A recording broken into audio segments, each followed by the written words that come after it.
Hey, welcome to What Could Go Wrong Live, the show where we talk about education and growth mindset, and we, postulate all the things that could go wrong because sometimes things go wrong and it's fun that way. We get to learn from it, right? All the So time. I would love to introduce you guys to my guest who is here to talk with us today about emotional banks, regulation, mindset, surviving over thriving, like all of my favorite topics. So I'm going to let you go ahead and introduce yourself. Tell us a little bit about you and what you do. Sure. Thank you, Chelsea. It is a pleasure to join you. My name is Prerna Richards, and I have been, what should I tell you about myself? Let me think. You never know where to start, right? I've been in early childhood now for, I don't know, I've stopped counting, to be honest. I mean, 30 plus years. At some point, it's just like, okay, 30 plus years. And I created my own business, Together We Grow, almost 3 years ago now, to provide professional development, coaching, coaching teachers and coaching parents and consulting. And before that, I've just had every role in education imaginable: teacher, director, education specialist, you name it, I've done it. Name the ages, I've done it. Infants, to school, kindergarten, just a wide spectrum. Yeah. Yeah. Well, you're not bored then, right? I mean, you No, get to kind of experience all of it. experienced all of it. And my favorite title is that I'm a grandma. I'm a grandma of Um, 3 and a mom of yes. 2. That's my favorite title out of all of them. I think the field of education, you can try so many hats, right? It keeps it fresh and it keeps it different perspectives. But now what I'm doing is my absolute favorite because Hmm. with the consulting, I'm actually contracting with schools out of Texas, which thank goodness for Zoom. That would never have Yeah. happened. I'm consulting with a program in Nevada, helping them to improve quality, and it's so fun. Coaching families has been so rewarding. The coaching I was doing before the pandemic was in the classrooms with teachers, and since pandemic, I can't wait for the vocabulary to change after pandemic. Right? We're still saying Yes. secrets Yes. and in. Yes. Yeah, I'm tired of this vocabulary. It's been it's Me been too. yeah, it's getting old already. I think it's getting old. Hmm. Yeah. None of us talk about mindset. You really need it. Yeah. Right. I mean, that's a perfect segue into that conversation, is having like the mindset to go into all these things. And it sounds like you've done pretty well at that. I mean, you had transition in your role where you were serving in schools and now or in classrooms, and now you're doing a lot more work with families, right? So you had to kind of have that mindset to be able to open up to those different possibilities. So yeah, I think that's a really good way to frame it. That I had to pivot. I would say this past year, I don't know about you, but this past year has taught us so much, has challenged us so much, has given us so many opportunities. Um, Definitely feel myself being more creative, in Mm-hmm. thinking of new ways to connect and reach and keep that early childhood passion to make a difference. Um, so it takes a lot of resiliency, right? Which is a huge part of mindset. The growth mindset Right. has 4 things, I think. It's easy to say you have a fixed mindset or a growth mindset, but if you break it down, even to have a growth mindset, you got to be resilient. And if this year hasn't taught us the value of resiliency, I don't know what will. For sure. Yes. Persistence, grit, tenacity, you name it. And we have been stretching ourselves and being called to really have that character strength. Uh, I agree. yeah, but also, don't you agree that these are qualities that you can't just suddenly grow up and have? Like, you couldn't just be Right. an adult right now to be resilient, to have a growth mindset, which really shows us how many families or individuals were either surviving or thriving based on the mindset. And I really feel like the foundation for that in our characters laid in the early years. Absolutely. Yeah, the work of the early years is so key.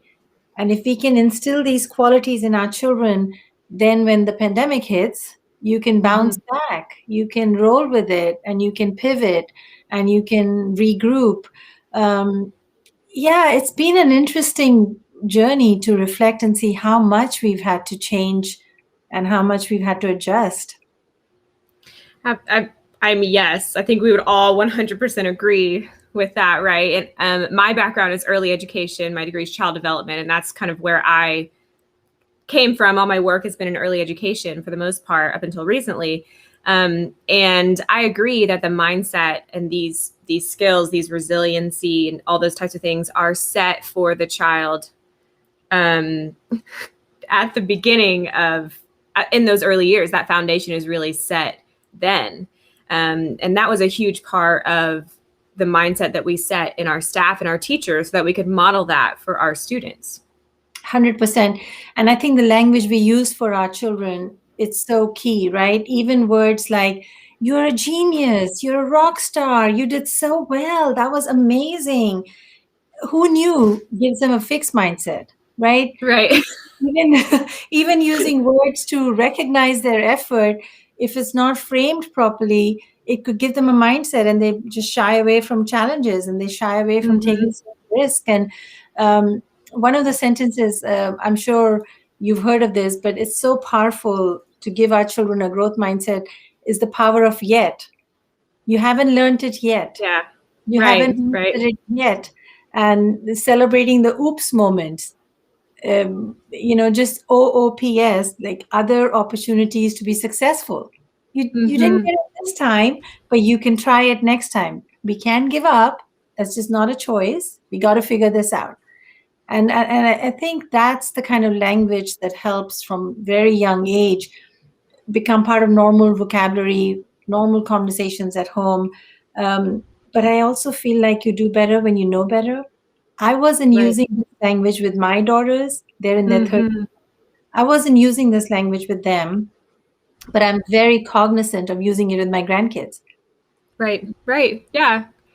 You Yeah. know? And it's if no one ever introduces it to you, right, you're never Yeah. gonna know that it is. And I was actually reading something similar. I saw a comment that said about instead of saying, I'm so proud of you, another statement could be, aren't you so proud of yourself? Yes. And then they're looking for that internal motivation rather than an external. And my daughter my oldest she started a student club at the school that she's a part of. And she was saying she had already done one, and the one prior kind of, if you failed, right, there weren't a lot of people involved and it kind of wasn't doing what she wanted to do. So she started another one. And immediately she had 10 other students that joined, and she was telling me about it and all of that. And I was able to, because I had read that and listened to it, and I used that common language with my kids, I was able to say, I was at the front of my mind, like, aren't you so proud of yourself for what you've done and what you created and how you did that? And she kind of looked at me and she was like, I am.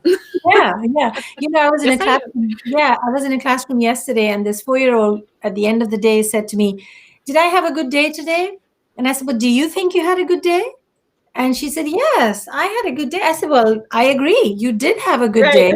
I think taking enjoyment in your own effort versus somebody else validating it is so key, isn't it? Because then we raise validation junkies, and for every minute, it's like, "Do you like it? Do you like it? Do you love it? Do you like it?" Yes. But it takes a lot of practice. I haven't still mastered it. It takes a lot of practice to jump in and just say, yeah, that was really amazing. Instead of just saying, oh, look at all the colors you used. Oh, look at how the time you spent on it. Oh, how much work you did on it. Yeah, and we refer to that as having a common language throughout our with our teachers, right? So when I would go into a new school and introduce, okay, here's the common language. Here's how we give compliments. Here's how we give instruction. Here's how we interact with a child. It was brand new information for so many teachers, especially in early childhood, who may not have formal training or anything like that. That that it would just never occur to them because they've always been told, oh, you're doing such a good job. So then they are saying to the students, oh, you're doing such a good job. Like, what if we use different language? And then once they started using it and seeing the way that it was shifting the classroom, and then even how the students were using it with their peers, then they were able to say to their peers, oh, I love the blue that you used in your, in your picture or whatever. And kind of seeing that ripple effect is just really cool to see the way that language changes the mindset. It is. It's very exciting because children can feel a sense of accomplishment, and they recognize that words matter. Adults have to role model it. And if we don't use it enough with the next generation, just because we don't have it, we've got to learn it. We got to begin somewhere. Right. And right. Yes, having the common language at schools is the best place to do it. Yes, I was even reflecting that, why wasn't I not speaking this 30 years ago? But I think the times have changed. And now we are all, even children, I think a lot is being asked of us. I would just say this past year, we've all been stretched. And it's hard to think past this year because we've been stretched so much. But this is why we need to be so mindful and intentional of what does it make you feel? Does it make you empowered? Does it give you hope? Does it give you even a chance to grow from it? Because none of us grew when things were easy. We only grow when things are tough. And hello, we've had a tough time. So welcome to it. We are here for sure. And that's so true. You mentioned your daughters. How old are your daughters? I have an 11-year-old and a 9-year-old. Okay. Yes, they're right at that space where they are actually applying what you did with them when they were younger. Yeah. And, luckily I've kind of grown up in this space. So, I mean, they've grown up in this space. So they were raised by preschool teachers and they've grown up on this type of language, which isn't always the case, right? As we know, because if you don't know, you won't use it. And it's cool to see the impact of it. And it's cool to see them use it with each other and in other situations. And like my oldest daughter is leading that student club and she'll use it with the other students and talk with them about their things. And I love that. And, it's just that constant, it's that constant 1%, like we're modeling it a little bit at a time over a long period of time. And that's why it's important to set it in the early years, because then it has to grow after that. Yeah. I mean, all of what we're talking about is really the foundation for emotional intelligence, isn't it? Right. And emotional intelligence has two parts to it. Being self-aware. So I'm aware of my biases. I'm aware of my reactions. I'm aware of my emotions. I'm aware of my feelings, but also social awareness. Can I read other people? Can I relate to them? And the fact that, when children are raised with this and they have this vocabulary and they use it, our granddaughter is doing it, because she's raised in it. And so I see it. She's 8. I see it in her vocabulary. So I can see that your daughters would have it in theirs. And, part of emotional intelligence is recognizing that, oh, your body language is not quite aligning. You didn't quite going, underneath. It's fascinating to help our children to recognize. Even teachers sometimes miss cues, Right. I feel like there's so much instruction going on. There's so much teaching going on that you're missing the relationship piece and connection piece, which is kind of crucial. And that's the first thing to go when you're under stress. When you're under stress, you just react. And recognizing our triggers, like what is it that stresses me even more? Okay, not listening is a trigger. Okay, so what can I do about that? So how do I show up for myself and for the others, recognizing my triggers to manage, which under stress is not easy because we're more impatient, we're more reactive, we lose it so fast. Right. And it's hard. And it's a consistent intentionality of really looking for, I mean, it's hard work. It would just be easier to just kind of forget the emotional intelligence stuff and just deal with it as it comes, right? I mean, to be self-aware can be very hard. And then to be others aware, socially aware is hard. And I think even if the action is easy to be self-aware, then what you do with that awareness can be very challenging. Because if you're then teaching the child to say, how are you feeling? What are you feeling? And those types of things, then it's also, okay, what are you going to do with this feeling? And how are you going to process that? And that can be very challenging. Yeah, I would say it's hard work, but raising children is not easy. Being a teacher is not easy, but it's worth it. I like to think of it like this. So if you have a tree, and if you only have the cognitive intelligence, the tree kind of just grows one-sided. So it's just growing on this side. But when you have cognitive and social emotional, the tree grows like a broccoli and it grows outward. It completes the process, you know. Right. Really, yeah, it's so needed. And one of the most important things I feel like that we need to recognize as adults is our emotional needs. Is it empty? Is our emotional bank empty? I'm sure everybody listening is familiar with the concept of emotional bank and emotional cups. Should we recap it? Do you think somebody might Yeah, want please. That was something I'd love for you had mentioned this emotional bank. I'd love for you to kind of expand on that. Okay, cool. So, I love children's literature because they teach us so much. And this book, it's my all-time favorite. Yes. Yes. I love that book. Yes. Have you filled your bucket today? And the concept behind have you filled your bucket today is there's bucket dippers and there are bucket fillers. And what fills our bucket is when we have good thoughts and good feelings about ourselves.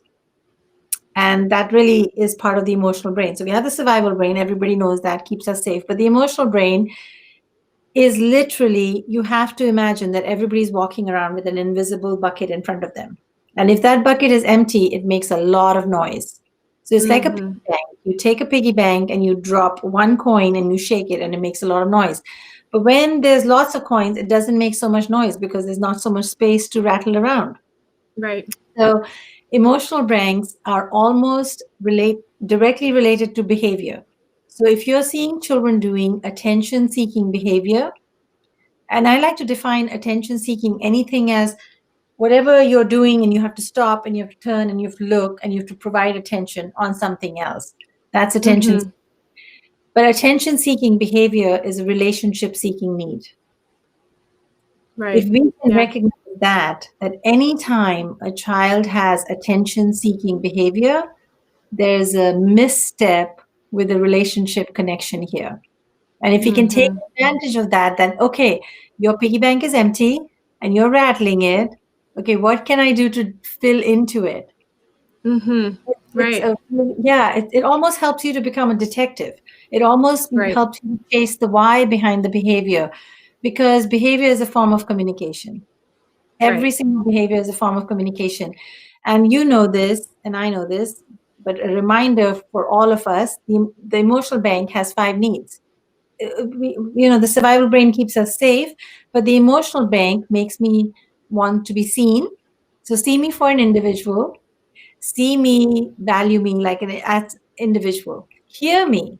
Hear my thoughts, hear my opinions, include me. Don't just tell me all the time. Ask me, what would you like to do? How do you think we should do it? Right? So see me, hear me, love me.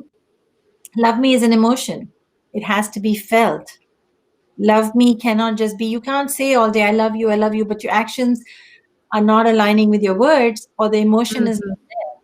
Children are very sensitive if they feel loved or they don't. Accept me. Don't try to fix me. Don't try to change me. Accept me for who I am. And the last one is, of course, value me or respect me based on the age. And so if these 5 basic needs are met, then you know that the emotional bank is nicely filled. If even one of these is not met, and this, by the way, doesn't change even if we're adults. So if you have teachers on the team who are acting out behavior is relationship seeking need. If your adults are acting out, they're screaming out as well and saying, I'm not seen, I'm not heard, or I'm not loved. It's one of these. And Right. so the first thing to go during stress is the emotional bank deposits, because we don't have the capacity to give anymore, and you can't give what you don't have. So you got to take care Hmm. of you. You got to have somebody filling your emotional bank so you can show up for the young people in your life. And Yeah. yeah, go ahead. No, I love the picture that you painted of kind of the piggy bank, and right, and now it rattles, and when it's almost empty and when it has very little in it.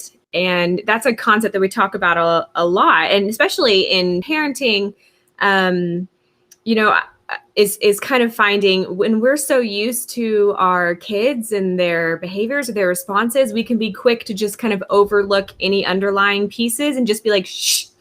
Yeah, Like yeah, I'm doing something, just give me a minute, yeah, right? yeah, yeah. But the more that you're able to really think of behavior, positive and negative, negative behavior, quote unquote, is always a form of communication, especially in the Mhm. younger years before they have all the other communication tools. But even into the older years and all the way through adulthood, That's right. behavior is always a form of communication. If we look at it that way, instead of just seeing behavior as a behavior on its own that needs to be fixed, if we see that as a form of communication that is meant to be interacted with, then that Yeah. changes the outcome of it. And it changes the framework of that communication.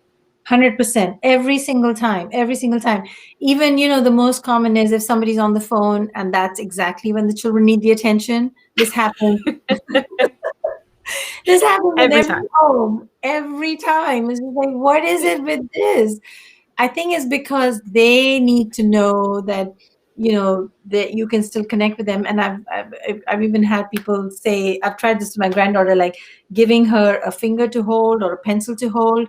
And Hmm. when this is finished, I will come back to you. But this only Hmm. works if you follow through. This only works Right. if you circle back. Otherwise, the next time they don't believe you. No, they're like, I know this game. I'm not Yeah. playing that. I'm Yeah. not playing that game. But also when you do this, I actually do get your attention, because if I'm really empty bank, and when you're on the phone and I do this and this and this, um, you actually do end up looking at me. So children don't care if it's negative attention or positive attention, Right. as Right. long as you get the attention they need. Um, Yeah. it's yeah, it's so fascinating. I think understanding the brain, of what's Hmm. happening in the brain, to connect it to what's happening outside, is how you have to unpack the behaviors. That's the only way Yeah. to unpack. You have to play detective, and you have to sit in a wondering space. What are you trying to tell me? What is it that I'm missing? And you just said that your child's nature, your child's character. As a teacher, you pretty much know them. But if something is not quite how it normally is, if you can nip it in the bud, it stops it from exploding. It really, Hmm. because the need is met. The Right. brain is Right. so fascinating. Once the need is met, it doesn't keep rattling. Hmm. I've had teachers say to me, "Oh, this child needs so much, and I've made her the line leader, and I've had her the teacher helper, and still she needs more and more and more. When is it going to be enough? I don't know. You don't know. Yeah. It may not be Right. enough in your classroom, because maybe the bank goes empty every single day, and you deposit, and it comes up a teeny bit, but then it depletes again." Right. Yeah, because as a teacher, you don't know what the other part of their life looks like. So you only get to see that one piece, and you can be responsible for that one piece, but you might be refilling what was taken from them, when they're in their home environment, and then having to fill it back up every day in the classroom. So for these children who actually this strategy works for all children, because we really don't know what's happening at home, like you said, and we are missing quite a bit of the puzzle pieces. For all children, I don't know, maybe you've heard of this, the 9-minute rule. Have you heard of the 9-minute rule? I have not. Mm-mm. Okay, so this is good for your daughters, but it's also good for anybody listening for their own children in classroom. So the 9-minute rule says the first 3 minutes in the morning when they wake up, and this is not group, by the way, it has to be for individual. If you have two daughters, it has to be 3 minutes per child. So the first 3 minutes in the morning, eye connection, and lots of love pouring in. So maybe it's a tickle game you have, maybe it's a snuggle game you have, maybe it's a little ritual you have that you connect. So 3 minutes per child, first thing in the morning, 3 minutes in the afternoon. They're going out of home for school, or if they're taking a nap, or after lunch or snack time. 3 minute connect in the afternoon, where you are fully present, where there's no gadgets present, where you're making eye contact. And there's 4 things part of this. Connect. It's called an I love you ritual.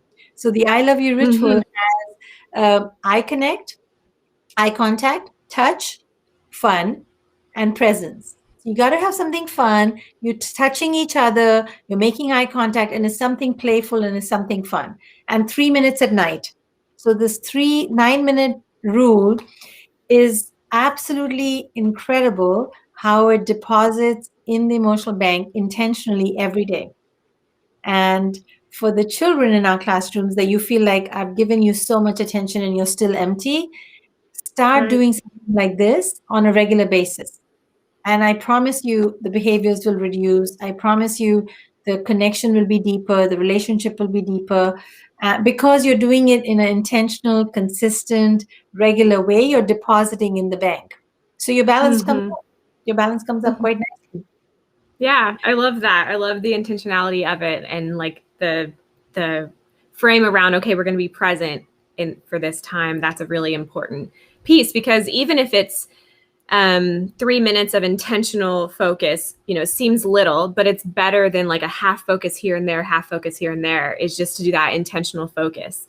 Yeah. And we had talked a little bit about self-regulation. Yeah. And I love the concept of self-regulation and the concept of co-regulation. I'd love to hear your thoughts on those. Let's do it. I know. So self-regulation, self-control are really skills of the executive function. So survival brain Mm-hmm. keeps us safe. The emotional brain makes us feel loved. But this is where we regulate. This is where we Right. regulate our emotions. This is where we regulate our body. This is where we regulate our language. And so being intentional. And because they are in this part of the brain where they can learn, listen, and remember, because that's Mm-hmm. too, having reflective conversations is key, is absolutely key. So when there's a meltdown or when there's an episode, let's just call it an episode because it feels like an episode.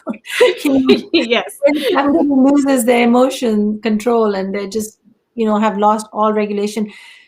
So 2 parts, self-regulation and co-regulation. So let's break it apart.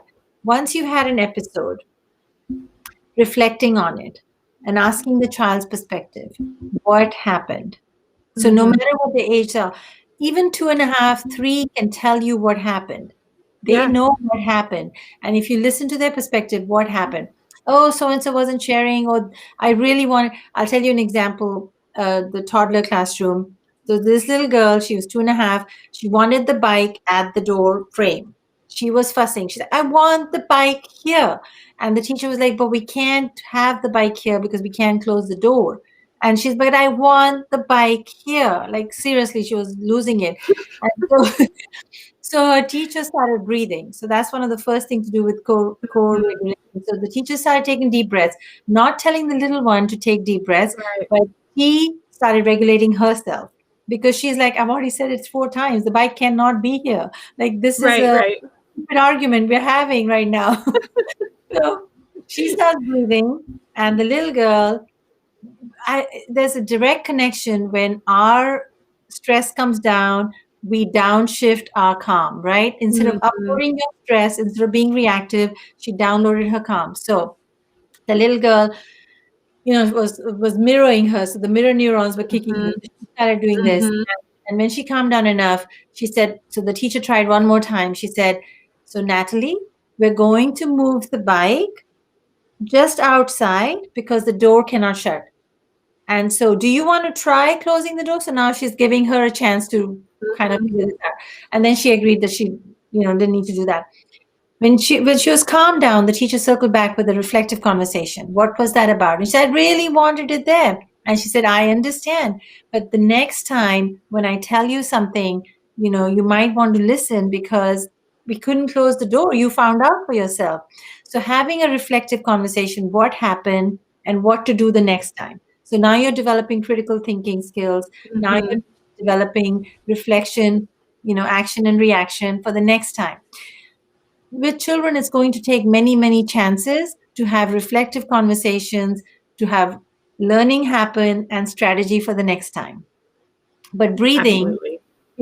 breathing is really key. And the co-regulation is also very effective when you have an openness. So, for example, I saw a teacher who was trying to help a child who was losing it, really upset, in the middle of a tantrum, and she just sat there and she opened her palms. She just opened her palms, and she just had this open way to welcome this child. Didn't say anything, didn't do anything, and the child felt accepted.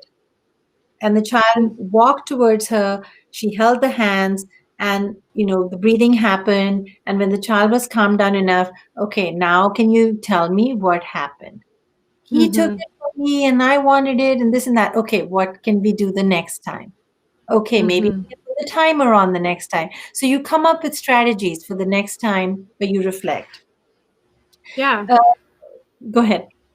No, I was just going to say, I love self-regulation. I think that's a huge and important skill. And I love co-regulation. I think offering some of our regulation to the people around us, especially when they need it, when they've lost that executive function and they're, back in their fearful brain, right? Is offering some of ours, I think, is a beautiful way to keep building that relationship, even without having to have a conversation or tell them what they're doing right or wrong or all that. Like the beautiful examples that you gave of just breathing or offering, and they can take it or not, but just offering that co-regulation for them, I think makes a huge impact on the relationship of the child and the student, or the teacher and the child, or the parent and the child. 100%. When children are having big emotions, when children are having big feelings, they're actually scaring themselves. They're actually Mm-hmm. unnerving themselves and they don't like themselves. When even a 7, 8 year old, when they lose it, they actually feel disappointed in themselves that, oh, I did it Yeah. again. It's not that they're Mm-hmm. trying to do something to us. They're losing their Right. regulation and they need somebody older than them, more balanced and more calm, to help them regulate, to help them process this big emotion that has come up. Children that have come from divorced families, uh, divorce is a big trauma. If a family is going Mm-hmm. through, children will have huge emotional tsunamis and they get Right. drowned in these tsunamis, but they need Mm-hmm. an adult to show up, accept them for who they are. Okay, right now I Mm-hmm. don't feel like I'm a really good person, but I am a good person in my heart, but I can't control my words right now. I'm yelling at you, I'm screaming at you, I am losing it. Help me. They're screaming Yeah. out for help. And even in the tantrum and stuff, when the words come out, I hate you, you're the worst, this and that, that's when they need you, but they need the space. They need to know it's Mm-hmm. a safe place to accept, just release my stress. It's a safe place to be myself. And then you will catch me at the other side and we will build on it. We will talk about it. And using words like, I will always love you. I will always be here for you. But the behavior you're doing is not safe. So going back to Mm-hmm. safety instead of Mm-hmm. judgment, going back to safety, because safety they can associate with their survival brain. Like, oh, Right. it seems to be non-judgmental. I can't Mm-hmm. allow you to make unsafe choices, but I will always be here for you. Uh, I worked in a trauma-informed school in Dallas, and the story in the children's head is, I'm no good, I'm not any good, and because they lose it so often and they don't mean to lose Yeah. it. The emotions are so Yeah. extreme, so um, we have to show up for them with compassion and empathy and understanding and create safe places that allows them to be who they are, their authentic self, and be accepted and not shunned. I think that is beautiful. And I mean, we use it all the time in the classrooms, but I think, these are things that we can use with each other as adults, right? I mean, when, like, I have big emotions I know, me and too. there's times I get stuck, right? I mean, I get Yes, stuck in my spiraling thoughts, or I get frustrated if I have a reaction with my kids, or in any yes, other relationships, right? And I think like kind of a cool byproduct of co-regulation is that it can go both ways. And so if I'm having a big emotion, right, my 8-year-old likes to go and get her teddy bear, right, and bring it to me and be like, hey, it's going to be okay, and give me a hug. And, she's co-regulating my big emotion. Yeah, she's trying and having to see that, getting to see that skill come out in them that they can then use in other relationships is a beautiful part of co-regulation as well. Yeah, totally. And the example that you just shared that your daughter is doing it, empathy and compassion we are born with, but they don't show up in our character unless they're role modeled. Right. So that's key. So because your daughter has seen you show empathy and compassion, she can do it back for you. If we don't show it to our children, this is a characteristics that will not be part of their character. Empathy and compassion only happens when we role model it. And the opposite of empathy is apathy. Apathy says, I don't care. Apathy says, I don't care. I don't care. You could go through life. I don't care. I don't care. But that's because they didn't have it. They were not given it. And all of this matters on a regular day, but all of this matters more when we're under stress. All of this matters more because our patience is running low. Our banks are empty. We are stretched thin, and recognizing that I have to do self-care, recognizing that behavior is a form of communication, recognizing that this is tough, but also labeling big emotions is okay. I'm scared. I'm worried. I'm anxious. I'm insecure. I feel disappointed. I feel embarrassed. Whatever it is, right? If we label it, we can accept it and figure out a way past it. If we just pretend it's not there, it doesn't take it away. Right. I was talking to a mom during the coaching session, and she said, they were doing the whole passy thing, the removal of the passy, and the little girl who was 2.5 said she misses her passy, and her mom said to me in the coaching, but if I acknowledge it, then I'm only validating it more. And I said, but whether you acknowledge it or not, she has an emotion. I mean, if you label it that it's okay to miss, if you label it, I miss things, if you label it, if you make it okay to miss and not feel like you fall apart just by saying I miss something, then you can use it as a teachable moment. Worry is another one. Parents are always worried about addressing the worries with children. But if you don't address it, doesn't mean they're not having a worry. They have it. Right. They still have it. This is another good book. I love children's books. This is another one. Worry says what? I haven't read that one. Oh my God, it's the best one. You got to get it. It's the best one. Worry says what? And it is such a sweet story. It's about how this worry comes into our head and tells us you're not good enough, you can't do this, and don't try. Everybody will make fun of you. It's got the sweetest little pictures, and she doesn't want to try anything because the worry is so big. See how big the worry is? Can't face it. And then the good news happens. See, then she's big and the worry is small. And then she says, I'm not afraid. And worry says, what? I didn't hear you. And she says, I'm not afraid and I'm going to try it, and the worry disappears. I might need just for us to get on a Zoom call and you read that book to me sometimes, just for me. Okay. I have so many books that I use because children's literature is so powerful, no matter the age. It teaches us so much. I know we could talk forever. I don't even know how long we've been talking. I don't know if anybody joined us. Someone asked, what's the name of the book that you just shared? Oh, yeah. Worry Says What? And the author is written by Allison Edwards. Worry Says What? Allison Edwards. So we had talked a little bit about to put all of this together, right? We had talked about the concept of surviving versus thriving. So if you were to kind of take these concepts that we've talked about, so many of my favorite things, mindset, relationship, regulation, all those types, the emotional bank, which I love that concept that you shared, the picture. How would you put that all together to talk about the difference between surviving and thriving? Oh my God, that is so amazing. Yes, so we have same common topics that we love. I mean, this is our Yes. passion. This is our Yeah. passion space. We can talk about it forever. Yeah. How would you describe thriving versus surviving? I think when you're thriving, your stress level is such that you can take on things with a resilient mind. You can have a growth mindset. When you're thriving, you can look at change as an opportunity and not as a challenge. Mm-hmm. When you're thriving, so, the only way you know you're thriving is by behaviors, Right. right? It's not a statement, it's not a checkbox that you can just check it.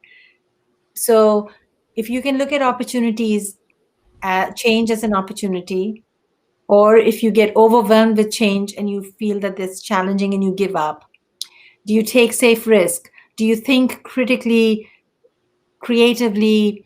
Do you accept that mistakes will happen? Do you have grace for yourself and others? Uh, can you find peace within yourself? Can you be at peace with your family life, professional life? So there's 5 aspects to our life, right? So there's our mental well-being, which the Mm-hmm. self-chatter, the self-doubt, the self-conversation, the mental well-being, the learning space. The physical well-being, so physically, the weight, the height, all the appearances. Then there's the social, then there's the emotional, but then the fifth part, which hardly anybody pays attention to, is our spiritual. And our Mm-hmm. spirit, I don't mean religious, I mean spirit, Right. because there's a spirit in our heart.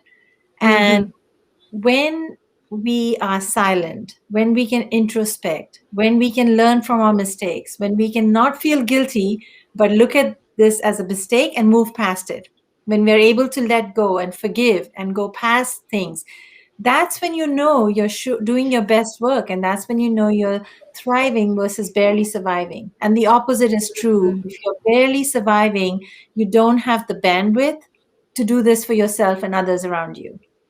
And Right. it's a so the other thing is also there's this misconception that if you are surviving, then you can't be thriving, or if you're thriving, you can't be surviving. Each day could be different. So it's Right. Yeah. yeah, it's not a city that you arrive and then you get the citizenship to. Like, you haven't just arrived in the land. You Wouldn't that be haven't, nice if we like hit thriving and then we were just there yeah, forever? if We you got never a had to passport worry. stamp, yeah, if you got a passport stamp that you've entered land surviving, Yeah. thriving, it I doesn't would work. like that. Let's do that. Yeah, it doesn't work like that. It doesn't work like that. Every day you could fluctuate. Because we're human beings. Mm-hmm. So the best you can Yeah. do is show up with your best self today. Have grace for yourself today. Have grace for others today. Learn from today. That's all we got. That's all we've got. And Mm-hmm. so this isn't about being perfect. By the way, perfect is another emotion that I've talked to my granddaughter about, because when perfect Ava shows up, or when perfect Ami shows up, or when perfect Prerna shows up, it creates a frustration in us. And the Mm-hmm. tool that I've given to her is, because when she's writing, her perfect self shows up and she gets really frustrated and she erases it 1,000 times and she wants it so perfect. And what I Yeah. said to her was, the next time, all I want you to do is look out when the perfect self is coming. I don't want you to fight the perfect self. If the perfect self comes, Mm-hmm. I just want you to tell me, Ami, the perfect self is here. And guess Mm-hmm. what? Just because she's becoming aware, just because she's becoming Right. intentional, she told me the other day, actually, she said, by the way, do you know, Perfect Ava hasn't shown up for many weeks now. I've been Oh. waiting for her, she said. I've been waiting for her, she said. I love that. I mean, it speaks to the power of awareness. I mean, there really is a Yeah. power in just being aware that emotional intelligence, right, has a bigger impact than I think we really realize. And I love that. And I love seeing it start to manifest in young learners. And then they're able to use it to their advantage and then share with people around them. I mean, like you said, we could dive into all of that and just sit here and have this conversation all day, because these are like All our day. passion places. These are our But where can people find you if they're looking for you, parent coaching, consulting, those types of things? Like, where is the best place for them to find you? Yes, please. So find me on togetherwegrow.online. That's my website. It has, if you're looking for PD, if you're looking for professional development for your team, I have under the administrator tab, there's a whole lot of lists that I do.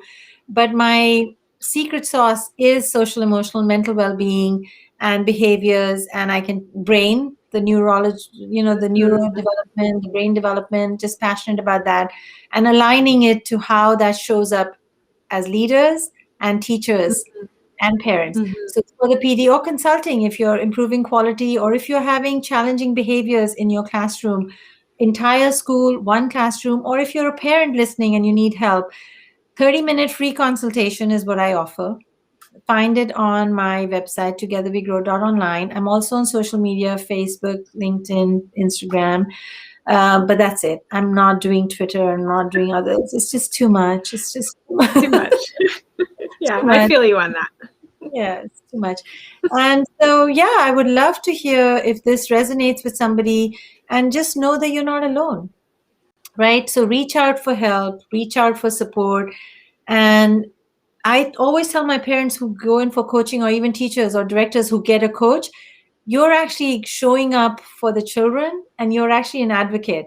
It's not that you're Mhm, less than, it's because you mhm. care, you want to improve.